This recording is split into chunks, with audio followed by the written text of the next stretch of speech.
ته راځو چې په زهرو تیر شه بازي بازي لمپکو شاعران، په زهرو تیر شه بازي بازي لمپکو شاعران، دا سندرمار او جنکماره کوبکو شاعران، د چا ولس چې د غربت خپلې لوڼې پلوري، څوک چې د خپلې لوږې اور ته خپل بچوڼې پلوري، زهر خواره دي چې د بل زهرو ته ګوړه وایي، دا چاپړوسان د حق غوښتلو ته هم شخړه وایي. او وکیلان خپله د خپل ځان پوښتنه نشي کوي، د خپلې ګټې مننه حدیثه، وکیلان خپله د خپل ځان پوښتنه نشي کوي، د خپلې ګټې او تاوان پوښتنه نشي کوي. ستا پارلمان ته د غوجلې نوم نهاد ونه شو،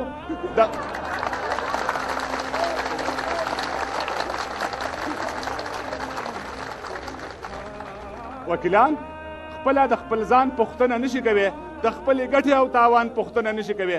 ستا پارلمان ته د غوجلې نوم نهاد ونه شو، د غل ډاکونو مجاهد ته د جهاد ونه شو، دا ګیرور او بریتور پکې شکر یې خوري لا، چا استعفا ورکړله او څوک پکې ډالر یې خوري لا. دا دی سبا بله ورځ بیا انتخابات روان دي، دا بې ضمیره قوم به بیا تش په وادو غولېږي. دا دی سبا بله ورځ بیا انتخابات روان دي، دا بې ضمیره قوم به بیا تش په وادو غولېږي. سپینه ماڼۍ به موږ ته بیا کوم یو ښاغلی راوړي او په بیباون کې به بیا کوم یو تراشلی راوړي.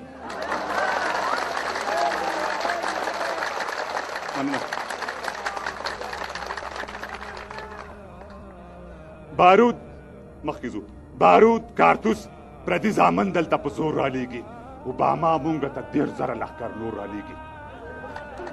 بارود کارتوس پردي زامن دلته په زور رالیږي، اوباما مونږ ته 10,000 لښکر نور رالیږي. یو د پولیسو په ډیروالي امن نشي راتلی، بل د کارتوسو په ډیروالي امن نشي راتلی. لوړه په خدای چې د هر کور مخ ته پولیس ودروئ او د هغې پولیس ته پاسه بل پولیس ودروئ. څو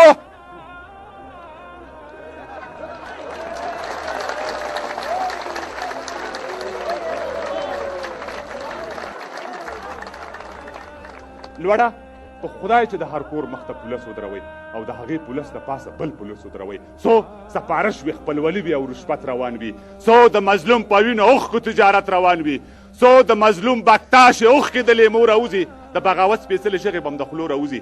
او ته سبا یو قاتل دې چوک کې په دار وځړوه، یو شرابخور یو جوارګر په قمار وځړوه. ته سرې عام د یوه غله نه لاس یا پښه پرېږه، د یو زاني د یو لوتي ملا ته دوره پرېږه، بیا ته په ځان پسې بارود او کارتوس مه ګرځوه، بیا ځان ساتو ته باډیګاټ او پولیس مه ګرځوه. د امنیت دا 3-4 نقصې په کار واچوئ، نرې ګڼم ورته بیا سره او سپین په لار واچوئ.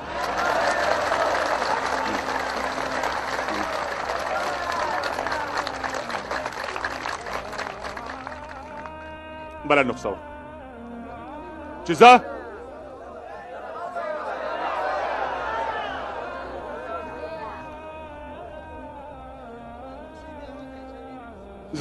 د طالب مدافعې وکالت نه کومه، د کوم تنظیم کومې جبهې وکالت نه کومه، خو زما د ولس د تندغرو اخر څه ګناه ده، د دې چاودپوندو او نهرو اخر څه ګناه ده چې بې ثبوته او بې موجبه پرې بوجا واغوندئ. دی وایي داسې وه چې د دې راغلو هېڅ تګلاره او منشور نه دی معلوم، موږ ته یې تر اوسه لا معدوم او مامور نه دی معلوم.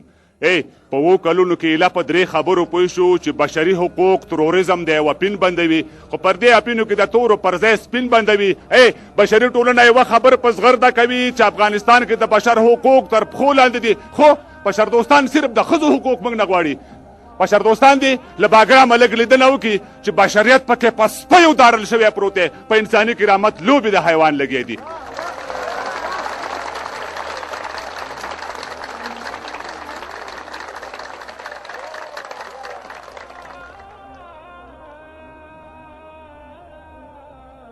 بشر دوستان دي له باګرامه لږ لیدنه وکړي چې بشریت پکې په سپیو داړل شوی پروت دی، په انساني کرامت لوبې د حیوان لګې دي.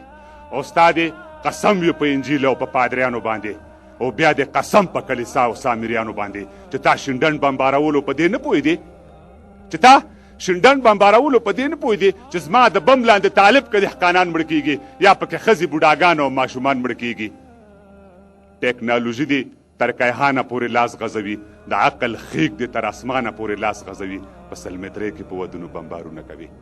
او تا دې رشدیانو ته د ستورو لقبونه ورکړل، زموږ پر توهین دې د سرو زرو مډالونه ورکړل، او زما عمر او ګلبدین ته وحشتګر وایې، زما ملا او سپین پټکي ته بنیادګر وایې.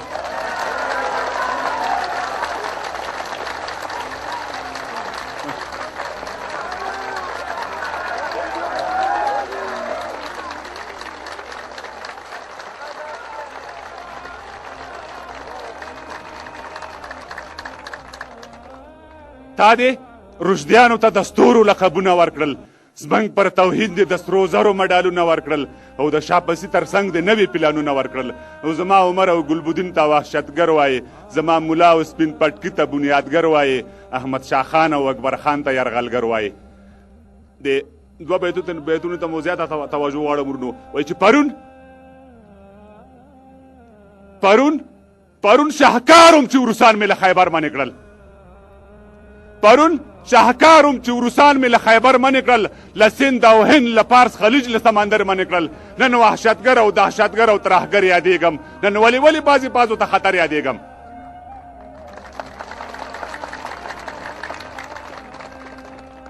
او له شرق او غرب له سند او هند که له ایران راغلي، له شرق او غرب له سند او هند که له ایران راغلي، زمونږ وژلو ته چې څومره قاتلان راغلي، د اکبر خان د تورې تیر ګزار به بیا یوسي، د کیوناري غوندې ټپونه به په ملا یوسي. اخري ته راځو چې د ګاونډیانو هم په لږه بخښنه غواړم، وایي چې ښاغلیه ستا هم د ړانده مزایل سترګې نشته، ښاغلیه ستا هم د ړانده مزایل سترګې نشته، توکل په خدای سر دې پر ټولو باندې نښه ایښې، په څو وارې دې پر ما د ټوپک زخه ایښې.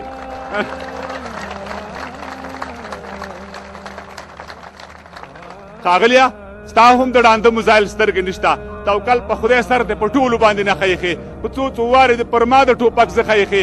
ته چې ورځې د چا د کور له خوا نه ډزې کوې او بیا د دوی د هلیکوپټر د خولو اور ورېږي، دا قضاوت ځان سره ته او ستا ملګري وکئ. او د ګاونډیانو هم په لږه ګزاره نه کېږي، والي صاحب د ګاونډیانو هم په لږه ګزاره نه کېږي، تقسیمایي مو ترمنځ نوره یې واره نه کېږي، په مطبوعاتو کې یو بل د خطر زنګ غږېږي، په سرنوشت مو بله لوبه د شطرنج غږېږي. دا د هرات د ایران کېدلو په درشل کې پروت دی، افغانستان نور د مغولو په درشل کې پروت دی. روسان هم په موږ د کړي جنګ تاوان غواړي، روسان هم په موږ د کړي جنګ تاوان غواړي، بیا نفت او غاز ډیزل پټرول د شبرغان غواړي. پاکستان هم زموږ په حریم باندې راوختلو، په سپین سترګۍ د ګوي سیم باندې راوختلو، خو په دې میراث